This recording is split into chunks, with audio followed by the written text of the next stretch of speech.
दोस्तों, आज की कहानी है जेठानी जी में बंटवारा नहीं, घर की शांति साथी हूँ। दोस्तों, कहानी शुरू करने से पहले अगर आपने चैनल को सब्सक्राइब नहीं किया हो तो कर लीजिए ताकि आपके पास पहुँच सके हर नया वीडियो। देवरानी जी, आपका इस घर में स्वागत है। ये गठबंधन मैंने बस देवर जी के साथ नहीं बांधा बल्कि पूरे परिवार के साथ बांधा है, क्योंकि उस बंधन में हम भी जुड़े हैं। आशा रखूंगी कि जितना महत्व तुम अपने इस गठबंधन के रिश्ते को दोगी उतना ही बाकी के रिश्तों को भी दोगी। पूनम अपनी देवरानी रमा का दरवाजे पर स्वागत करते हुए बोल रही थी। उस रोज रमा ने मुस्कुराकर हामी भरी और अपने रिश्तों को बखूबी समझा और उस गांठ को कभी खुलने नहीं दिया। हर रिश्ते को समझने की उसने अपनी तरफ से पूरी कोशिश की और वक्त बीतने लगा, पर कभी कभी हालात ऐसे हो जाते हैं कि न चाहते हुए भी अपने बड़ों को जवाब देना ही पड़ जाता है। एक रोज ये क्या रमा, तुमने राजमा बना दिया? मैं कल बोली थी तुमसे कि आज दाल बनेगा, फिर क्यों बना दिया तुमने राजमा? तुम सभी लोगों के स्वाद को बदलने की कोशिश कर रही हो। अरे बचपन से हम दाल खाते आ रहे हैं, तुम्हें पता है दाल में कितना प्रोटीन होता है। एक रोज पापा जी ने तारीफ क्या कर दी, हर महीने तुम राजमा बना देती हो। आ रही होगी मम्मी जी, फिर तुम्हें पता चलेगा। रमा हंसकर बोली, भाभी इस घर में आपको अब प्रमोशन नहीं मिलने वाला जो आप मम्मी जी की पीए बन रही है। अरे अब तो रिटायरमेंट ले लीजिए, मैं आपका आखिरी प्रमोशन थी। अब तो जब आप सास बनेगी तभी प्रमोशन मिलेगा। इतना कहकर वह हंसने लगी। पूनम बोली, तुम्हारी इस चिकनी सुपड़ी बातों में मैं नहीं आने वाली। रमा मुस्कुराकर बोली, भाभी थोड़े से राजमा से क्या हो जाएगा, दाल भी बना देती हूँ, इसमें क्या है। और जहाँ तक राजमा की बात है, राजमा में प्रशुद्ध मात्रा में फाइबर, आयरन और कैल्शियम पाया जाता है, जिसमें पाचन क्रिया दुरुस्त रहती है। पूनम बोली, अब तुम मुझे ज्ञान मत दो, तुम तो ऐसे कर रही हो जैसे मैंने नई शुरुआत की हूँ और मुझे इस घर गृहस्थी का पता नहीं है। इस घर में तुमसे पहले आई हूँ, लोगों के स्वाद के बारे में मुझे सब मालूम है, लेकिन तुम सभी के स्वाद को बदलने की कोशिश कर रही हो। रमा बोली, भाभी बुरा मत मानना, मैं जानती हूँ आप मुझसे पहले आई है, पर मुझे भी तो इस घर में अपनी जगह बनाने का एक मौका दीजिए। और मैं किसी का स्वाद बदलना नहीं चाहती। अगर मंदिर में हर तरह के फल सजाए जा सकते तो क्या उन फलों में एक अन्य फल के लिए जगह नहीं हो सकती है? इतना कहकर रमा वहां से चली गई।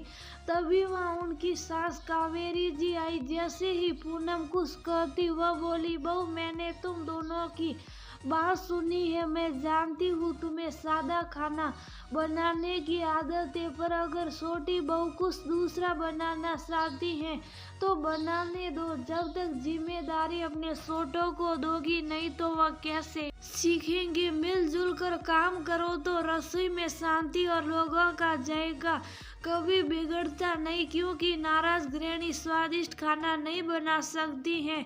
और वह चली गई। पूनम गुस्से में वहां से अपने कमरे में गई और कपड़ों को तय लगाने लगी। जो कपड़े समेटे हुए थे उन्हें भी खोल खोल कर समेट रही थी। उसके पति राजेश बोले, क्या बात है, आज मेरे बदले किसी और से लड़ाई हो गई जो समेटे हुए कपड़ों को ही समेट रही हो? पूनम गुस्साई हुई नजरों से पति को और बोली और देखी और बोली, आप तो सुबह ही रही, आप ही लेकर आए थे रमा का रिश्ता देवर जी के लिए कि चंडीगढ़ बहुत अच्छा शहर है, वहाँ की लड़कियाँ बहुत खूबसूरत और समझदार होती हैं, दिन रात छोले और राजमा खिलाकर दिमाग खराब कर दिया है। ऊपर से मम्मी जी भी मुझे कहती हैं कि नई नई चीजें सीखनी चाहिए। अरे मैं इस घर की बड़ी हूँ, आखिर मम्मी जी के बाद मुझे ही तो ये सब देखना है। राजेश बोला, अच्छा तो बात ये है कि फिर तुम भी तो नाचती हुई अपनी देवरानी को लाने गई थी, कौन सा गाना बज रहा था? लो सलीम, मैं अपने देवर की बारात लेके फिर अब क्या हुआ? ये बात मानती हो कि नहीं कि माँ के पास तुमसे ज्यादा अनुभव है? जब वह कह रही है कि मिलजुल कर काम करो तो सही कह रही होगी। जब तुम इस घर में आई थी माँ ने तुम्हें मौका दिया था, अब जब रमा आई है तो तुम्हें भी तो उसे समझना चाहिए। और तुम क्या माँ की जगह लेना चाहती हो? रसोई के झगड़ों को वहीं तक रखो वरना घर की शांति भंग हो जाएगी। और राजेश चले गए। दोपहर के खाने पर सब बैठे तो पूनम देखी दाल और राजमा दोनों है। सबने कहा, अरे वाह, राजमा और दाल दोनों है। पूनम बोली, जब राजमा बनाई तो दाल क्यों बनाई? रमा हंसकर धीरे से बोली, भाभी आप कितनी चिंता करती हैं, दोनों चीजें थोड़ी थोड़ी मात्रा में बनी है, जिसे जो पसंद होगा वह खा लेगा, आप आराम से बैठ कर खाइए। सबने खाना खाया और पूरा खाना खत्म हुआ तो पूनम को शांति मिली। सास ने तो रिटायरमेंट ले ली थी, लेकिन पूनम छोटी छोटी बातों पर परेशान होती और रमा को टोकती थी। आखिर एक रोज रमा बोली, भाभी ऐसा कीजिए, हफ्ते में 3-4 दिन आप अपनी पसंद का खाना बनाइए और मैं अपनी पसंद का बनाऊंगी, क्योंकि रोज रोज ये टोका टोकी मुझे अच्छी नहीं लगती। पूनम बोली, क्या तुम बंटवारा चाहती हो? रमा बोली, भाभी मैं बंटवारा नहीं, शांति चाहती हूँ और ये भी जानती हूँ कि आप भी घर की एकता चाहती हैं, पर छोटी छोटी बातों पर खुद भी परेशान होना और दूसरों को भी परेशान करना ये अच्छी बात नहीं है। तीनों सास बहू ने मिलकर बात की और अपना अपना काम दिन के हिसाब से बांट लिया। पूनम का काम बढ़ गया क्योंकि उसके 3 बच्चे थे और रमा का एक बच्चा। रमा का पति मुकेश रमा के बताए अनुसार डाइट फॉलो करता और हल्का फुल्का खाना बना खाता। यहाँ पूनम तीनों टाइम रोटी सब्जी दाल चावल पूरा खाना बनाती तो वह परेशान हो जाती। कुछ दिन सब ऐसे ही चलता रहा। पूनम का काम बढ़ने के कारण वह बीमार पड़ गई।